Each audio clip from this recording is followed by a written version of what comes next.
पुन्हा एकदा सर्वांचं खूप मनापासून स्वागत आपल्या किशा काकाच किचन मध्ये. आज आपण करणार आहोत तिळगुळाच्या वड्या. तिळगुळाच्या वड्या करायचं म्हणलं की बायकांना एक सगळ्यात मोठी समस्या असते ती म्हणजे पाक किती शिजवायचा.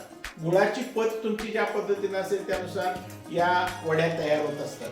त्यामुळे गुळ कुठला सिलेक्ट करायचा, त्याच्यानंतर किती प्रमाण आहे त्या दोन्ही गोष्टी घेतल्या पाहिजे, त्याचं प्रमाण किती घ्यायचं, या सगळ्या गोष्टी आपण आजच्या रेसिपीमध्ये बघणार आहोत. चला तर मग करूया ही तिळगुळाच्या वड्यांची मस्त रेसिपी. तिळगुळाच्या वडीसाठी लागणारं साहित्य आपण बघून घेऊ पाहिजे. आता इथं आपण 1 कप तीळ घेतलेले आहे, अर्धा कप शेंगदाणे घेतलेले आहेत आणि हे दोन्ही मिळून 1.5 कप होत असल्यामुळं 1.5 कप आपण गुळ घेतलेला आहे. याच्या बरोबरीने आपण 2 चमचे तूप घेणार आहोत. या सगळ्या साहित्याचा वापर करून आपली शेंगदाणा आणि तिळाची चिक्की आपण करणार आहोत किंवा ते शेंगदाणा तिळाची वडी आपण करणार. सर्वात प्रथम ही तिळगुळाची वडी करण्यासाठी आपण इथं नॉनस्टिक पॅन घेतलेला आहे आणि हा नॉनस्टिक पॅन आपण इंडक्शनवर तापवून घेणार आहोत थोड्या पहिल्यांदा.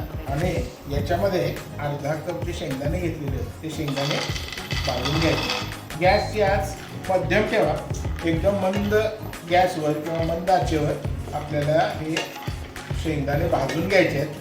आता आपले शेंगदाणे भाजत आलेले आहेत. शेंगदाणे भाजताना कायम मंद आचेवरच भाजा, म्हणजे शेंगदाणे अगदी आतपर्यंत व्यवस्थित भाजले जातात.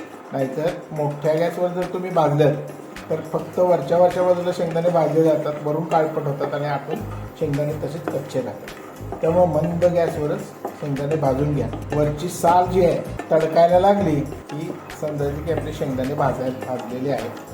आता याला रंग यायला सुरुवात झालेली आहे शेंगदाण्याला. अजून एक थोडा वेळ भाजल्यानंतर वरची साले आहे बघा, या पद्धतीनं वरची साले जी आहे तडकायला सुरुवात होते आणि शेंगदाणे व्यवस्थित भाजले जातात. आता शेंगदाणा हातात घेऊन तुम्ही असं चुरून बघितलं तर वरची साल सेपरेट व्हायला सुरुवात झालेली असते. याचा अर्थ हे शेंगदाणे भाजून झालेले आहेत. आता आपण हे शेंगदाणे जे आहेत ते एका थाळीवर काढून घेऊ आणि ते थंड करून घेणार आहोत आपण शेंगदाणे. आता आपण मंद गॅसवर तीळसुद्धा भाजून घेणार आहोत. तीळसुद्धा आपण खरपूस भाजून घ्यायचे. तीळ भाजण्यासाठी जास्त वेळ लागत नाही.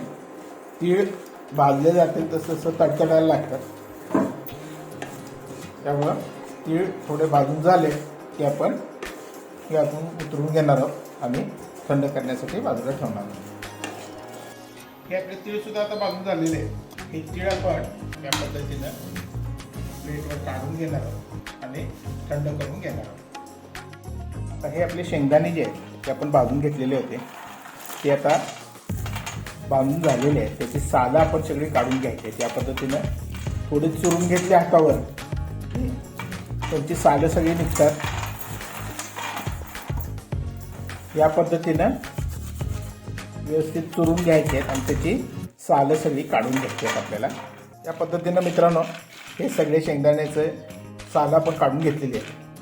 आता आपण ह्या शेंगदाण्याची सगळी सालं काढून घेतलेली आहेत. ती आपण सालं ते शेंगदाणे सगळे जे आहेत ते त्या मिक्सरच्या भांड्यात घेऊन त्याची भरड करून घेणार आहोत. एकदम बारीक करायचे नाही आहे, ते फक्त पल्स मोडवर थोडे फिरवून घ्यायचे आहेत.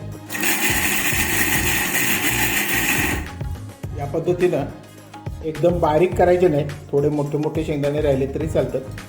पण आपण तिळगुळाची वडी करायला सुरुवात करू. त्यासाठी पहिल्यांदा आपण इथं पॅन ठेवलेलं आहे.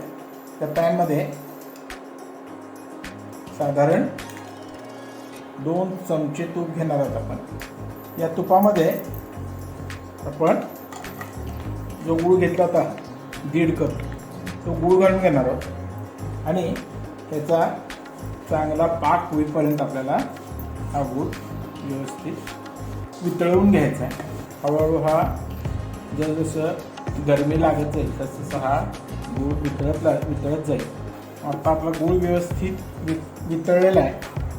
आता हा थोडासा आपण ह्याला एक उकळी आणायची आहे.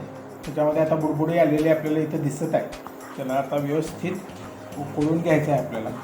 आपला हा पाक आता झालेला आहे. अशा पद्धतीनं पाण्यात टाकून आपण तो चेक करून बघणार आहे. या पद्धतीनं जर तो तुटत असेल तर याचा अर्थ आपला पाक झालेला आहे. आणि त्याच्यामध्ये तीळ घालून घ्यायचे आणि शेंगदाण्याचं कूट घालून घ्यायचं आहे. आणि हे सगळं व्यवस्थित एकत्र करून घ्यायचं आहे. आणि आता ह्याचा गोळा असा व्यवस्थित झालेला आहे. आपण हे आपल्या प्लॅटफॉर्मवर काढून घेणार आहोत आणि या पद्धतीनं हे व्यवस्थित पसरून घ्यायचं आहे आपल्याला.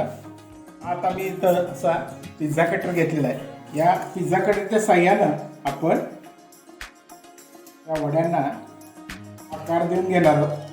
पिझ्झा कटर एवढ्यासाठीच घेतलेला आहे की त्याला आकार देणं सोपं जातं. तुम्हाला ज्या आकारामध्ये नंतर वड्या कट करायच्या असतील त्यानुसार त्याला आकार देऊन घ्या. या पद्धतीनं एवढी जाडी आपल्याला ठेवायची असेल तेवढी आकार जेवढे ठेवायचे असतील त्यानुसार या वड्यांना आकार देऊन घ्यायचे. या पद्धतीनं आपण सगळ्या वड्यांना आकार देऊन घेतलेले आहे. हे थंड झालं की आपण काढून घेऊ. मित्रांनो, अशा तऱ्हेनं हा आपल्या वड्या तयार झालेल्या आहेत. ही वडी जर तुम्ही मित्रांनी बघितली तर अशी व्यवस्थित तुटते आणि अगदी कुरकुरीत झालेली आहे. हे तुम्ही करून बघा, तुम्हाला नक्की आवडेल. आवडली तर या रेसिपीला आपला एक लाईक द्यायचा आहे. आमच्या चॅनलला अजून सबस्क्राईब केलं असेल तर आमच्या चॅनलला सबस्क्राईब करा. आणि यासारख्या रेसिपीज आपल्याला बघायच्या वाटत असतील तर खाली दिलेला बेल आयकॉन मात्र दाबायला विसरू नका. हा आमचा व्हिडिओ शेवटपर्यंत बघितल्याबद्दल धन्यवाद.